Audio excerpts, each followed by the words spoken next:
সরকারি চাকুরিতে কোটা পদ্ধতি নিয়ে 2018 সালের পরিপত্র পুনর্বহালের দাবিতে শাহবাগ মোড়ে অবরোধ করে বিক্ষোভ দেখিয়েছেন শিক্ষার্থীরা। মঙ্গলবার বিকেল 4টার দিকে শাহবাগ মোড়ে অবস্থান নিয়ে বিক্ষোভ শুরু করেন কয়েকশো শিক্ষার্থী ও চাকুরি প্রত্যাশী। এতে শাহবাগ মোড়ের চারপাশের রাস্তায় তীব্র যানজট তৈরি হয়, ভোগান্তিতে পড়তে হয় সাধারণ যাত্রীদের। আন্দোলনকারীদের দাবি, অবিলম্বে 2018 সালের পরিপত্র পুনর্বহাল করতে হবে, অন্যথায় তারা রাজপথ ছাড়বে না বলেও দাবি করেন। সরকারি চাকুরিতে কোটা পদ্ধতি নিয়ে 2018 সালের পরিপত্র পুনর্বহালের দাবিতে আজ দ্বিতীয় দিনের মতো শাহবাগ মোড়ে অবরোধ করে বিক্ষোভে নেমেছেন হাজার হাজার শিক্ষার্থী ও চাকুরি প্রত্যাশী। বুধবার বেলা 2:30টায় বৈষম্য বিরোধী ছাত্র আন্দোলন ব্যানারে ঢাকা বিশ্ববিদ্যালয় গ্রন্থাগারের সামনে থেকে বিক্ষোভ মিছিল বের করেন শিক্ষার্থীরা।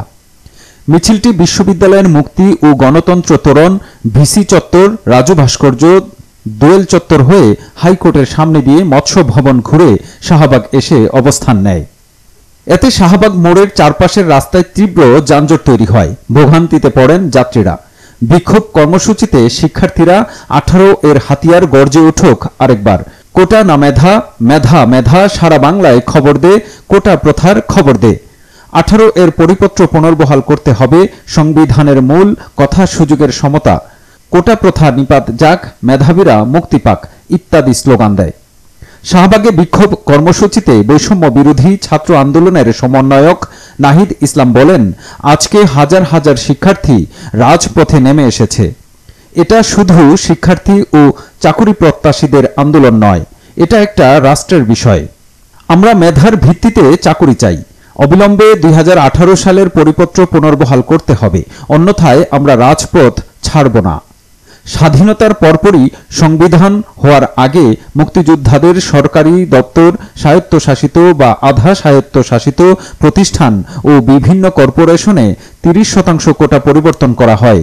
সংবিধান গৃহীত হওয়ার পর 150 অনুচ্ছেদ অনুযায়ী পূর্ববর্তী সব কার্যক্রমের বৈধতা দেওয়া হয়। সরকার পরে মুক্তিযোদ্ধার সন্তানদেরও কোটা সুবিধার আওতায় আনে। শিক্ষার্থীদের আন্দোলনের মুখে 2018 সালের 4 অক্টোবর জনপ্রশাসন মন্ত্রণালয়ের জারি করা পরিপত্রে সরকারি দফতর, স্বায়ত্তশাসিত বা আধা স্বায়ত্তশাসিত প্রতিষ্ঠান ও বিভিন্ন কর্পোরেশনের চাকুরিতে সরাসরি নিয়োগের ক্ষেত্রে নবম থেকে 13তম গ্রেডে 30% মুক্তিযোদ্ধা কোটা বাতিল করা হয়। মুক্তিযোদ্ধা কোটার পাশাপাশি বাতিল হয় 10% করে নারী ও জেলা কোটা। তবে প্রথম ও দ্বিতীয় শ্রেণীর চাকুরিতে কোটা বাতিল হলেও তৃতীয় ও চতুর্থ শ্রেণী পদে কোটা ব্যবস্থা আগের মতোই বহাল থাকবে বলে ওই পরিপত্রে বলা হয়।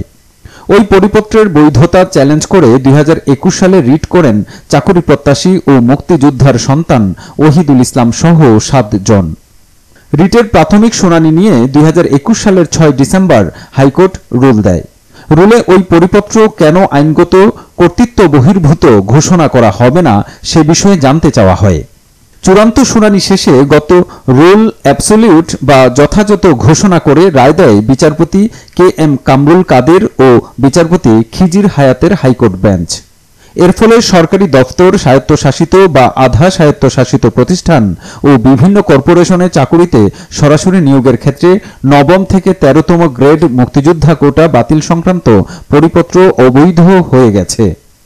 এরপর থেকেই 2018 সালে পরিপত্র পুনর্বহালের দাবিতে আন্দোলন করে আসছেন শিক্ষার্থী ও চাকুরি প্রত্যাশীরা। ঢাকা বিশ্ববিদ্যালয়ে 3 দিন ধরে চলা আন্দোলনের মধ্যে মঙ্গলবারও শাহবাগ মোড় অবরোধ করেন তারা।